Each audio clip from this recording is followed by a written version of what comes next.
Monsieur, le film il sort que demain. Eh merde.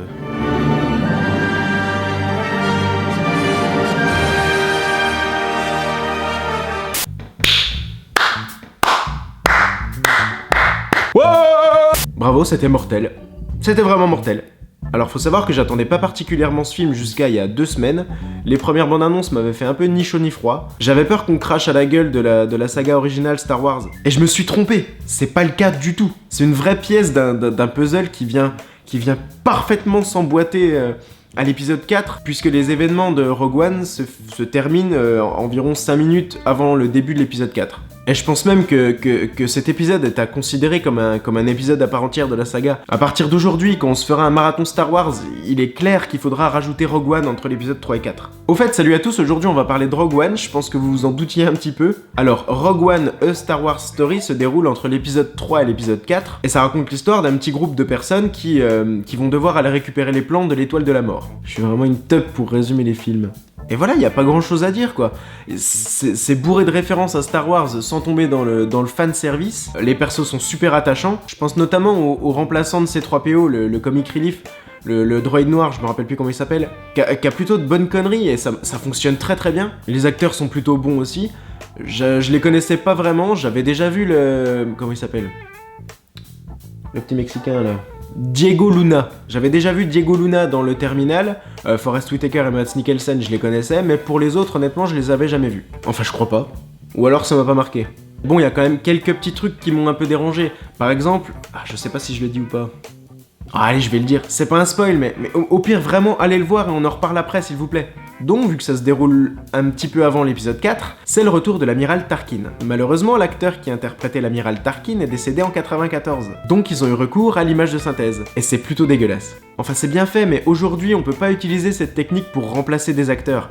Y a trop de détails qui vont pas, et je trouve que c'est dérangeant, quoi. Et à chaque fois qu'il apparaissait à l'écran, du coup, j'étais trop concentré sur ça, et j'écoutais pas du tout ce qu'il disait. Et il y a 2 personnages comme ça dans le film. Je vous dirai pas du tout qui est le deuxième, je vous laisse ce plaisir. Il y a un autre petit truc qui m'a dérangé, c'est pendant la première scène de combat comment il s'appelle ?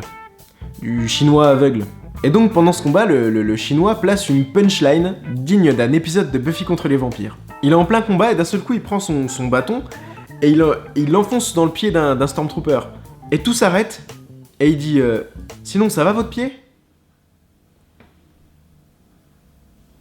Bon, je pense que c'est un problème lié à la VF, parce que oui, je l'ai vu en VF, j'ai pas eu le choix. Et je pense que dans l'ensemble, la VF est pas top, alors je retournerai sûrement le voir en VO. Alors c'est pour ça que je suis curieux de voir ce qu'il dit en VO, parce que clairement, là, ça n'a rien à foutre ici.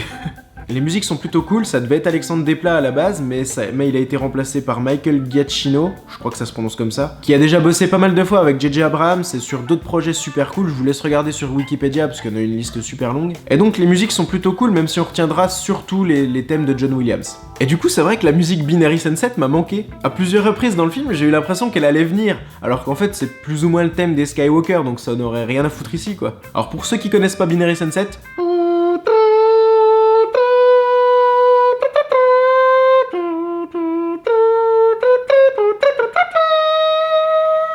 c'était ridicule. Enfin voilà quoi, y a pas grand chose d'autre à dire. Hein.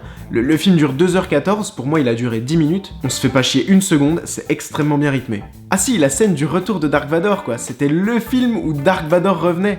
Bon, je vais rien vous spoiler ni rien, mais j'étais comme un dingue. Ça fait tellement plaisir quoi. Enfin bref, c'était mortel, je vais pas pinailler pendant des heures. J'ai pris une énorme claque dans la gueule, j'ai passé un très bon moment, y a rien à dire.